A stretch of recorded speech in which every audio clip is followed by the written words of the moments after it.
So in the last video, I gave you a small assignment to make a 3x3 matrix with subscripts. Let's go through the process a little bit. So you're going to have A sub 1, comma 1. First column, first row. A sub 2, no. A sub 1, comma 2. So first row, second column. Then A sub 1, comma 3. First row, third column. You see? Punch down the line, then you go. Now second row, comma, first column. Second row, first column. Punch over. So A sub 2, comma 2. Second row, second column. Punch over to the last one. A, and then you're going to do sub 2, comma, and then what? 3, because it's second row, third column. You see? Punch down. A sub 3, comma 1. Third row, first column. So A sub 3, comma 2. Third row, second column. And then A sub 3, comma 3. Third row, third column. So that's how you do that with subscripts. Now let's start looking back at systems a little bit. So you have the following in here. Imagine we have x plus y equals 1. That's an equation. And then imagine we have x minus y equals 1. It's a second equation. Notice the following important thing about these. First of all, it's really like x to the first, isn't it? Plus y to the first equals 1. And down below is the same thing, isn't it? It's really like x to the first minus y to the first equals 1.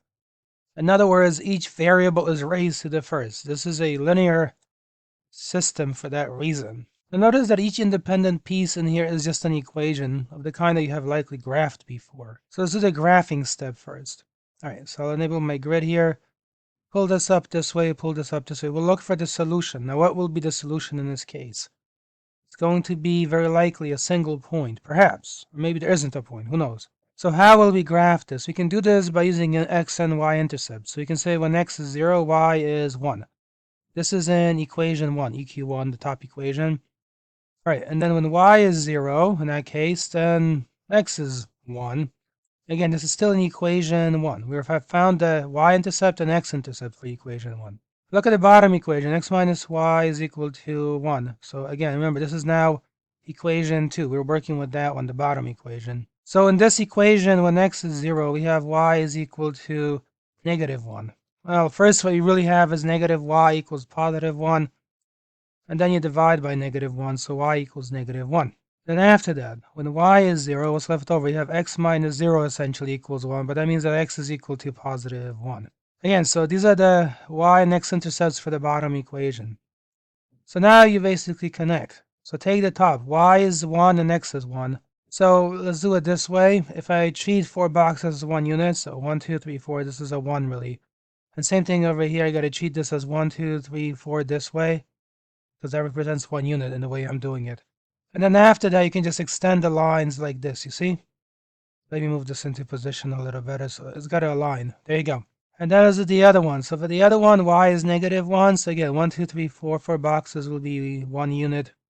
And x is positive 1, so 4 boxes represent positive 1. And then it looks as shown here. Okay, so one more time, let me stress. This is x minus y equals 1. And this is x plus y equals positive 1. And I hope you can tell that what stands out is they meet at this single point right there. The coordinates of that point are 1, 0. You can see this also over here if you look at it very carefully. When y is 0, then x is 1. And when y is 0, then x is equal to 1. You see? You can also pick out the solution point by looking at the x and y intercepts. They're the same here, so it's got to be the solution point. I'm going to give you just a kind of random system. Sometimes we indicate systems by using curly brace. So I'm going to give you x plus y equals 2. And then let's say x minus 2y equals 4. So try to solve that system graphically. That means you graph each line and then look for the point of intersection of the two lines. So solve by graphing, a standard process.